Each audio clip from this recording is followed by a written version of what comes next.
Matapos ang mahigit isang buwan, patuloy ang pagpapanumbalik sa normal na pamumuhay sa Tacloban City. Tuloy-tuloy pa rin ang relief rehabilitation efforts ng pamahalaan at nananatili pa sa lungsod ang ilang NGOs. Ang detalye sa ulat ni George Bandola. Maliban sa kuryente, halos balik na sa normal ang Tacloban City. May maayos ng daloy ng tubig, buhay na ang komersyo sa sentro ng lungsod, balik na ang operasyon ng mga pampasaherong sasakyan at regular na rin ang operasyon ng mga bangko at ilang remittance center. Sa barangay Sagkahan, ang pinakamatinding tinamaan ng bagyo, hindi pa tumitigil ang pamahalaan sa paglilinis ng mga kalye. Sa pamagitan ng cash for work, unti-unting inaalis ang makapal na debris at bagamat binawasan na, tuloy pa rin ang pagbabantay ng mga otoridad sa mga establishmento, daanan at paliparan. Ang Philippine Navy nananatili pa sa paligid ng airport. Bukod sa pagbabantay sa airport, kasama rin ang ilang miyembro nito sa cadaver retrieval operations. Sa kahabaan ng Maharlika Highway, minamadali na ng Department of Public Works and Highways ang konstruksyon ng mga bunkhouses.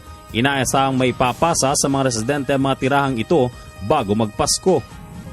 Actually po, yun ho ang talagang gusto ng secretary namin na before Christmas, meron na silang masilungan. Ito pong kinatatayuan ko ay isang katatapos-tapos lamang na bunkhouse dito po sa Tacloban City. Dito sa loob na ito ay po pwedeng tumira ang kahit na hanggang sa 5 miyembro ng pamilya. Bagamat masikip na, sabi ng DPWH, pero mas maganda na pa naman ito kaysa dun sa mga tent na baka humangin agad na pad pa rin. Samantala, ang maaring problema na lamang yung supply ng tubig.